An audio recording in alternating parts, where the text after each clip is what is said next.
Assalomu alaykum, kanalimizga xush kelibsiz. Umurtqalar aro disk churrasi, ya'ni grijani davosini bugungi video lavhamizda bilib olasiz. Lov qilib aytmaymiz, grija butunlay yo'qoladi deb, lekin og'riqlar qoladi, grija asorati pastlaydi. Azizlar, sizlarga maslahat bermoqchiman, chunki bu o'zimning boshimdan o'tgan. Maktab davrlarimda shifokorlar menda grija borligini aytishgan. Sababi avval o'ng oyog'im og'rigan, undan keyin chap oyog'im. Nechta shifokorga ko'ringan bo'lsam, barchasi grija tashxisini qo'ygan. Juda ko'plab dori-darmonlar, rosa olganman. Ammo ular shunchaki og'riq qoldirardi xolos. Shifokorlar turmushga chiqmasligimni ham maslahat berishgan.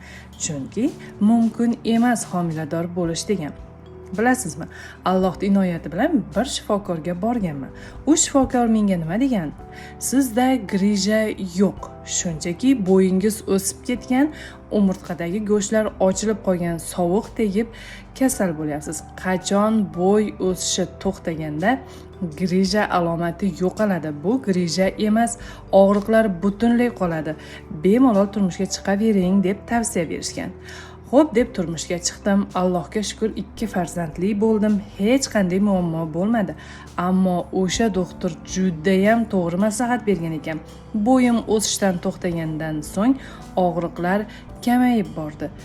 Bo'yim 1.70 dan 1.68 ga tushganda esa og'riqlar umuman yo'qoldi. Allohga shukrlar bo'lsinki, mana 5-6 yildan beri menda hech qanday og'riqlar yo'q. Men nima demoqchiman? Belingiz og'rishi yoki bir oyog'ingizni tomiri tortib qattiq og'rishi bu grija degani emas. Hammasi Allohdan va Alloh kimnidir sizni tuzalishingizga sabab qilib qo'yadi. Menimcha ko'p gapirib yubordim, lekin sizlarga manfaatli bo'ladi degan umiddaman. Mavzuga qaytamiz.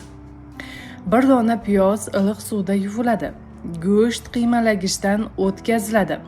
Unga 4 osh qoshiq asal qo'shilib, yaxshilab aralashtiriladi. So'ng aralashmani og'riq joyiga surish tavsiya etiladi. Muolaja davomiyligi 20 kungacha davom etadi. Inshaalloh sizlarga ham shifo bo'ladi degan umiddamiz. Kanalimizni kuzating va doimo sog' salomat bo'ling. Hayron o'z kanali faqat siz uchun.